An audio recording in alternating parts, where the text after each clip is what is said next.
ಆಕಾಶವಾಣಿ ವಾರ್ತೆಗಳು ಓದುತ್ತಿರುವವರು BA ಅಜರುದ್ದೀನ್. ಮುಖ್ಯಾಂಶಗಳು: ತಮಿಳುನಾಡಿನಲ್ಲಿಂದು ಚಾಲನೆ ದೊರೆತಿರುವ ಯೋಜನೆಗಳಿಂದ ಆರ್ಥಿಕತೆಗೆ ಉತ್ತೇಜನ, ಜನರ ಜೀವನ ರೂಪಾಂತರ. ಪ್ರಧಾನಮಂತ್ರಿ ನರೇಂದ್ರ ಮೋದಿ. ಇರಾನ್ ಪರಮೋಚ್ಚ ನಾಯಕ ಖಮೇನಿ ಹತ್ಯೆ ಖಂಡಿಸಿ ವಿಶ್ವದ ಹಲವೆಡೆ ಪ್ರತಿಭಟನೆ, ಸಂತಾಪಗಳ ಮಹಾಪೂರ. ಇರಾನ್ನ ಮಧ್ಯಂತರ ಸರ್ವೋಚ್ಚ ನಾಯಕರಾಗಿ ಹಿರಿಯ ಧರ್ಮಗುರು ಆಯತುಲ್ಲಾ ಅಲಿ ರಜಾ ಅರಾಫಿ ನೇಮಕ. ಕೋಲ್ಕತ್ತಾದಲ್ಲಿ ನಡೆಯುತ್ತಿರುವ ICC T20 ಕ್ರಿಕೆಟ್ ಪಂದ್ಯದಲ್ಲಿ ಭಾರತ ವೆಸ್ಟ್ ಇಂಡೀಸ್ ಮುಖಾಮುಖಿ. ಟಾಸ್ ಗೆದ್ದ ಭಾರತ ಫೀಲ್ಡಿಂಗ್ ಆಯ್ಕೆ. ಹೈದರಾಬಾದ್ನಲ್ಲಿ ಇದೇ 8ರಿಂದ 14ರವರೆಗೆ ಫೆಡರೇಷನ್ ಇಂಡಿಯಾ ಹಾಕಿ ವಿಶ್ವಕಪ್ 2026ರ ಅರ್ಹತಾ ಪಂದ್ಯಗಳಿಗೆ 20 ಸದಸ್ಯರ ಭಾರತೀಯ ಮಹಿಳಾ ಹಾಕಿ ತಂಡ ಪ್ರಕಟ. ವಾರ್ತೆಗಳ ವಿವರ. ಪ್ರಧಾನಮಂತ್ರಿ ನರೇಂದ್ರ ಮೋದಿ ಅವರು ತಮಿಳುನಾಡಿನ ಮಧುರೈನಲ್ಲಿಂದು ಮಧ್ಯಾಹ್ನ 4,400 ಕೋಟಿ ರೂಪಾಯಿಗೂ ಅಧಿಕ ಮೌಲ್ಯದ ಮೂಲಸೌಕರ್ಯ ಯೋಜನೆಗಳ ಉದ್ಘಾಟನೆ ಮತ್ತು ಶಂಕುಸ್ಥಾಪನೆ ನೆರವೇರಿಸಿದರು. ಈ ಯೋಜನೆಗಳ ಪೈಕಿ ಕುಂಭಗೋಣಂ, ಏರ್ಕಾಡ್ ಮತ್ತು ವೆಲ್ಲೂರುಗಳಲ್ಲಿ ತಲಾ ಒಂದರಂತೆ 3 ಹೊಸ ಆಕಾಶವಾಣಿ FM ಕೇಂದ್ರಗಳು ಸೇರಿದ್ದು, ಇವು ಪ್ರಾದೇಶಿಕ ವ್ಯಾಪ್ತಿ ವಿಸ್ತರಿಸುತ್ತಾ ಅಡೆತಡೆ ಇಲ್ಲದ ಪ್ರಸರಣ ಖಾತರಿಪಡಿಸಲಿವೆ. ಬಳಿಕ NDA ರ್ಯಾಲಿ ಉದ್ದೇಶಿಸಿ ಮಾತನಾಡಿದ ಪ್ರಧಾನಮಂತ್ರಿ, ಇಂದಿನ ಕಾರ್ಯಕ್ರಮವು ತಮಿಳುನಾಡಿನ ಅಭಿವೃದ್ಧಿಯ ಪಯಣದಲ್ಲಿ ಹೆಮ್ಮೆಯ ಅಧ್ಯಾಯವಾಗಿದೆ ಎಂದರು. ಈ ಯೋಜನೆಗಳು ಸಂಪರ್ಕ ರೂಪಾಂತರಿಸಲಿವೆ, ಆರ್ಥಿಕತೆ ಉತ್ತೇಜಿಸಲಿವೆ, ಉದ್ಯೋಗ ಸೃಷ್ಟಿಸಲಿವೆ. ಈ ಮೂಲಕ ಲಕ್ಷಾಂತರ ಜನರ ಜೀವನ ಪರಿವರ್ತನೆಯಾಗಲಿದೆ. ಉತ್ತಮ ರಸ್ತೆಗಳಿಂದಾಗಿ ರೈತರು ಮಾರುಕಟ್ಟೆಗಳನ್ನು ಸುಲಭವಾಗಿ ತಲುಪಬಹುದಾಗಿದೆ. ಪ್ರವಾಸಿಗರಿಗೆ ಪ್ರಯಾಣ ಸುಲಭವಾಗಲಿದೆ ಹಾಗೂ ಉದ್ಯಮಗಳಿಗೆ ಶೀಘ್ರ ಸಾಗಣೆ ಸಾಧ್ಯವಾಗಲಿದೆ ಎಂದು ಅವರು ಹೇಳಿದರು. ಬಳಿಕ ತಿರುಪರಂಗುಂಡ್ರಂನಲ್ಲಿರುವ ಸುಬ್ರಹ್ಮಣ್ಯ ಸ್ವಾಮಿ ದೇವಾಲಯದಲ್ಲಿ ಪ್ರಧಾನಮಂತ್ರಿ ಪ್ರಾರ್ಥನೆ ಸಲ್ಲಿಸಿದರು. ಇರಾನ್ನ ಪರಮೋಚ್ಚ ನಾಯಕ ಆಯತುಲ್ಲಾ ಅಲಿ ಖಮೇನಿ ಹತ್ಯೆಗೆ ವಿವಿಧ ರಾಷ್ಟ್ರಗಳಿಂದ ಸಂತಾಪಗಳ ಮಹಾಪೂರ ಹರಿದು ಬರುತ್ತಿದೆ. ಹಲವೆಡೆ ಪ್ರತಿಭಟನೆಗಳು ವ್ಯಕ್ತವಾಗಿವೆ. ಇರಾನ್ನಲ್ಲಿ ಸಾವಿರಾರು ಜನರು ನೆರೆದು ಸಂತಾಪ ಸೂಚಿಸಿದರು. ಭಾರತದ ಹಲವೆಡೆ ಸಂತಾಪ ಸಭೆ ನಡೆಯಿತು. ಪಾಕಿಸ್ತಾನದಲ್ಲಿ ಅಮೆರಿಕ ರಾಯಭಾರ ಕಚೇರಿಯೆಡೆಗೆ ಪ್ರತಿಭಟನಾಕಾರರು ತೆರಳುತ್ತಿದ್ದಾಗ ಪೊಲೀಸರ ನಡುವೆ ಉಂಟಾದ ಘರ್ಷಣೆಯಲ್ಲಿ 10 ಜನರು ಗಾಯಗೊಂಡಿದ್ದಾರೆ. ರಷ್ಯಾ ಅಧ್ಯಕ್ಷ ವ್ಲಾಡಿಮಿರ್ ಪುಟಿನ್ ಖಮೇನಿ ಹತ್ಯೆಯನ್ನು ಖಂಡಿಸಿದ್ದು, ಇದು ಅಂತಾರಾಷ್ಟ್ರೀಯ ಕಾನೂನು ಮತ್ತು ಮಾನವೀಯತೆಯ ಉಲ್ಲಂಘನೆ ಎಂದಿದ್ದಾರೆ. ರಷ್ಯಾ ಇರಾನಿನ ಸಂಬಂಧಗಳನ್ನು ಸಮಗ್ರ ಕಾರ್ಯತಂತ್ರದ ಪಾಲುದಾರಿಕೆಯಾಗಿ ಬಲಪಡಿಸುವಲ್ಲಿ ಖಮೇನಿ ಅವರು ಮಹತ್ವದ ಪಾತ್ರ ವಹಿಸಿದ್ದರು ಎಂದು ಪುಟಿನ್ ಸ್ಮರಿಸಿದ್ದಾರೆ. ಲೆಬನಾನ್ನಲ್ಲಿರುವ ಎಲ್ಲ ಭಾರತೀಯ ಪ್ರಜೆಗಳು ಅನಗತ್ಯ ಪ್ರಯಾಣ ಕೈಗೊಳ್ಳದೆ ಜಾಗರೂಕರಾಗಿರುವಂತೆ ಮತ್ತು ಸ್ಥಳೀಯವಾಗಿ ಸೂಚಿಸುವ ಸುರಕ್ಷತಾ ಮತ್ತು ತುರ್ತು ಕಾರ್ಯವಿಧಾನಗಳನ್ನು ಪಾಲಿಸುವಂತೆ ವಿದೇಶಾಂಗ ವ್ಯವಹಾರಗಳ ಸಚಿವಾಲಯ ತಿಳಿಸಿದೆ. ಭಾರತೀಯ ಪ್ರಜೆಗಳು ರಾಯಭಾರ ಕಚೇರಿಯ ದೂರವಾಣಿ ಸಂಖ್ಯೆ 9616860128 ಅಥವಾ ಇಮೇಲ್ cons.beirut@mea.gov.in ನಲ್ಲಿ ಸಂಪರ್ಕಿಸಬಹುದು ಎಂದು ಸಚಿವಾಲಯ ತಿಳಿಸಿದೆ. ಪಶ್ಚಿಮ ಏಷ್ಯಾದಲ್ಲಿ ಉದ್ಭವಿಸಿರುವ ಭೌಗೋಳಿಕ ರಾಜಕೀಯ ಉದ್ವಿಗ್ನತೆಯಿಂದಾಗಿ ಭಾರತೀಯ ವಿಮಾನಯಾನ ಸಂಸ್ಥೆಗಳು ಇಂದು ಸುಮಾರು 350 ವಿಮಾನಗಳ ಸಂಚಾರವನ್ನು ರದ್ದುಗೊಳಿಸಿದೆ. ಪ್ರಯಾಣಿಕರು ವಿಮಾನ ನಿಲ್ದಾಣಕ್ಕೆ ಬರುವ ಮುನ್ನ ಸಂಬಂಧಪಟ್ಟ ವಿಮಾನ ಸಂಸ್ಥೆಗಳನ್ನು ಸಂಪರ್ಕಿಸಿ ಖಚಿತ ಮಾಹಿತಿ ಪಡೆಯುವಂತೆ ನಾಗರಿಕ ವಿಮಾನಯಾನ ಸಚಿವಾಲಯ ಸಾಮಾಜಿಕ ಮಾಧ್ಯಮ ಪೋಸ್ಟ್ನಲ್ಲಿ ತಿಳಿಸಿದೆ.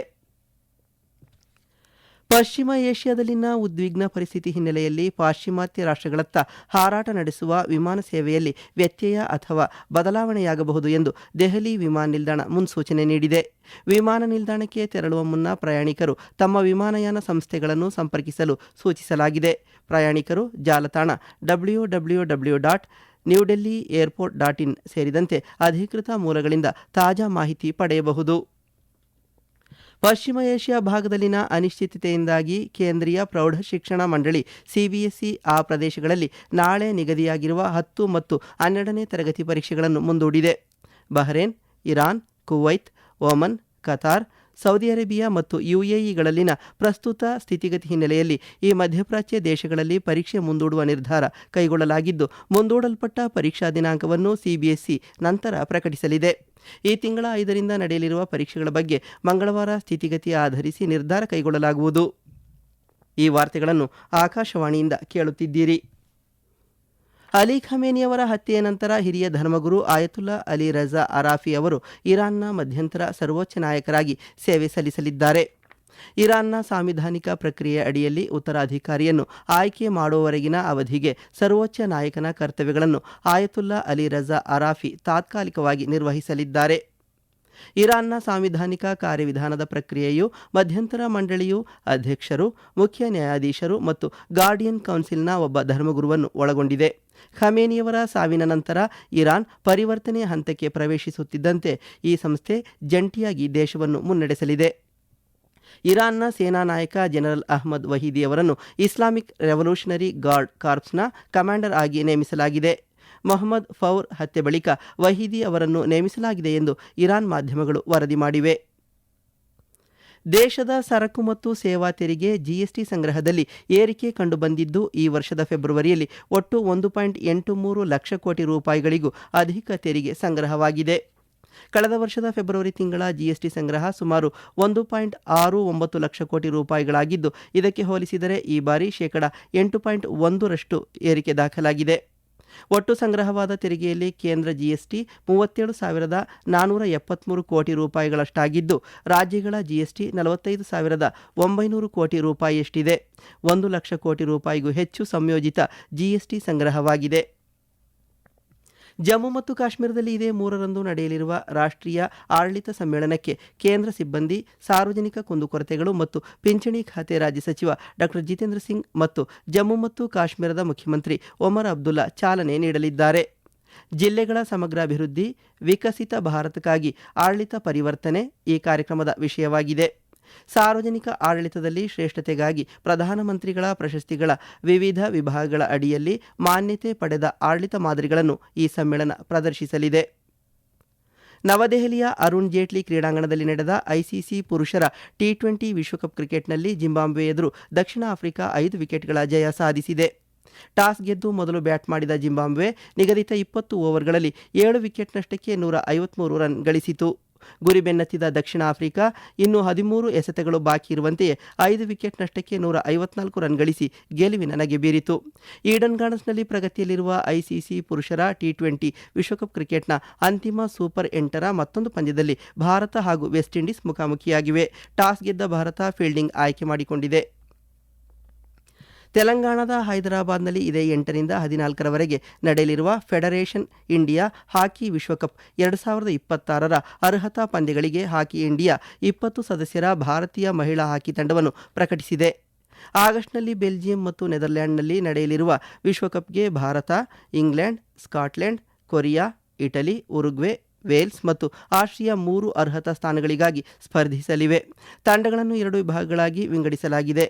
ಇಂಗ್ಲೆಂಡ್, ಕೊರಿಯಾ, ಇಟಲಿ ಮತ್ತು ಆಸ್ಟ್ರಿಯಾ ಎ ಗುಂಪಿನಲ್ಲಿದ್ದು, ಆತಿಥೇಯ ಭಾರತ, ಸ್ಕಾಟ್ಲೆಂಡ್, ಉರುಗ್ವೆ ಮತ್ತು ವೇಲ್ಸ್ ರಾಷ್ಟ್ರಗಳು ಪೂಲ್ ಬಿನಲ್ಲಿವೆ. ದುಬೈನಿಂದ ನಿನ್ನೆ ವಿಮಾನವೊಂದು ರಾಜತಾಂತ್ರಿಕರನ್ನು ಕರೆದೊಯ್ದಿದ್ದು, ಸ್ಥಳಾಂತರಕ್ಕೆ ವಿದೇಶಾಂಗ ವ್ಯವಹಾರಗಳ ಸಚಿವಾಲಯದೊಂದಿಗೆ ನೋಂದಾಯಿಸಿಕೊಳ್ಳಬಹುದು ಎಂಬ ಸಾಮಾಜಿಕ ಮಾಧ್ಯಮ ಪೋಸ್ಟ್ ಸತ್ಯಕ್ಕೆ ದೂರವಾಗಿದ್ದು, ಇಂತಹ ನಕಲಿ ಸುದ್ದಿಗಳನ್ನು ನಂಬದಂತೆ ಸಚಿವಾಲಯದ ಸತ್ಯಾನ್ವೇಷಣಾ ಘಟಕ ಜನರಲ್ಲಿ ಮನವಿ ಮಾಡಿದೆ. ಇರಾನಿನ ಮೇಲಿನ ದಾಳಿ ಆರಂಭವಾದಾಗಿನಿಂದ ಯುನೈಟೆಡ್ ಅರಬ್ ಎಮಿರೇಟ್ಸ್ ಯುಎಇಯ ರಕ್ಷಣಾ ಸಚಿವಾಲಯ ದೇಶದ ಗಡಿಯೆಡೆಗಿನ ಕ್ಷಿಪಣಿಗಳು ಮತ್ತು ಡ್ರೋನ್ಗಳನ್ನು ಹೊಡೆದುರುಳಿಸುತ್ತಿದ್ದು, ಈ ಕಾರ್ಯಾಚರಣೆಯ ವೇಳೆ ಹೊಡೆದುರುಳಿಸಲಾದ ಡ್ರೋನ್ಗಳ ಅವಶೇಷಗಳು ದುಬೈನ 2 ಮನೆಗಳ ಮೇಲೆ ಬಿದ್ದ ಪರಿಣಾಮ ಇಬ್ಬರು ಗಾಯಗೊಂಡಿದ್ದಾರೆ ಎಂದು ಯುಎಇ ಪ್ರಾಧಿಕಾರ ತಿಳಿಸಿದೆ. ಕೊನೆಯಲ್ಲಿ ಮತ್ತೊಮ್ಮೆ ಮುಖ್ಯಾಂಶಗಳು. ತಮಿಳುನಾಡಿನಲ್ಲಿಂದು ಚಾಲನೆ ದೊರೆತಿರುವ ಯೋಜನೆಗಳಿಂದ ಆರ್ಥಿಕತೆಗೆ ಉತ್ತೇಜನ, ಜನರ ಜೀವನ ರೂಪಾಂತರ, ಪ್ರಧಾನಮಂತ್ರಿ ನರೇಂದ್ರ ಮೋದಿ. ಇರಾನ್ ಪರಮೋಚ್ಚ ನಾಯಕ ಖಮೇನಿ ಹತ್ಯೆ ಖಂಡಿಸಿ ವಿಶ್ವದ ಹಲವೆಡೆ ಪ್ರತಿಭಟನೆ, ಸಂತಾಪಗಳ ಮಹಾಪೂರ. ಇರಾನ್ನ ಮಧ್ಯಂತರ ಸರ್ವೋಚ್ಚ ನಾಯಕರಾಗಿ ಹಿರಿಯ ಧರ್ಮಗುರು ಆಯತುಲ್ಲಾ ಅಲಿ ರಜಾ ಅರಾಫಿ ನೇಮಕ. ಕೋಲ್ಕತ್ತಾದಲ್ಲಿ ನಡೆಯುತ್ತಿರುವ ಐಸಿಸಿ ಟಿ20 ಕ್ರಿಕೆಟ್ ಪಂದ್ಯದಲ್ಲಿ ಭಾರತ ವೆಸ್ಟ್ ಇಂಡೀಸ್ ಮುಖಾಮುಖಿ. ಟಾಸ್ ಗೆದ್ದ ಭಾರತ ಫೀಲ್ಡಿಂಗ್ ಆಯ್ಕೆ. ಹೈದರಾಬಾದ್ನಲ್ಲಿ ಇದೇ 8ರಿಂದ 14ರವರೆಗೆ ಫೆಡರೇಷನ್ ಇಂಡಿಯಾ ಹಾಕಿ ವಿಶ್ವಕಪ್ 2026ರ ಅರ್ಹತಾ ಪಂದ್ಯಗಳಿಗೆ 20 ಸದಸ್ಯರ ಭಾರತೀಯ ಮಹಿಳಾ ಹಾಕಿ ತಂಡ ಪ್ರಕಟ. ಇಲ್ಲಿಗೆ ವಾರ್ತಾ ಪ್ರಸಾರ ಮುಕ್ತಾಯವಾಯಿತು. ನಮ್ಮ ಮುಂದಿನ ವಾರ್ತಾ ಪ್ರಸಾರ ನಾಳೆ ಬೆಳಿಗ್ಗೆ 7:05